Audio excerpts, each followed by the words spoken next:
কাজ হচ্ছিল। একদিন কাজে আমি মানে মাটি ছিলাম কোদাল দিয়ে কাটতে, এবার মানে সাইড দিয়ে মানে একটা ভাঁড়ের মতো বেরোয়, এবার তাতে মানে জল হচ্ছিল, এবার জলটার হাতে দুটো পয়সা পড়ে যায়। আমরা ওইটা কোনো মালুম করি যে ওইটা কিসের পয়সা, আমাদের অত শুনে নেই। এবার মানে ওইটা বাচ্চা ছিল, তা দিয়েছিল, খেলছিল, জল দিয়ে ধুয়ে দিয়ে দেখে যে পয়সা মানে সোনাটা, সবাই বলছে গিয়ে নি সোনার টাকা। এবার ওইটা ধুয়ে দেখতে তারপর বাড়ি নিয়ে যান, বাড়ি যেয়ে রেখে আবার কাজ এখানে আসে। এবার সঙ্গে সঙ্গে এখান দিয়ে যেতে মানে অনেক লোক গেছে, অনেক লোক তারপরে মানে দেখেছে কে কটা অনেকে নিয়ে গেছে, অনেকে চলে গেছে। এবার ওই যেইটুকুন ছিল সেখানে পুলিশ এসে নিয়ে চলে গেছে। পুলিশ কটা নিয়ে গেছে? 52 পিস।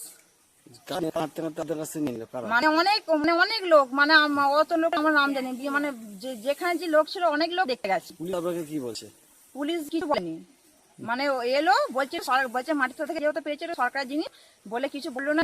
তবু আমার একটা মানে বললো যে কটা কি আছে মানে এখানে গুলে আমাদেরকে দেখান। সে কি দাবি মারছে বলছে আমি করছি, সে আমরা সবাই মিলে মানে আমাদের মহিলা সমিতি দিদিরা সব বললেন যে দুপাড়ানা।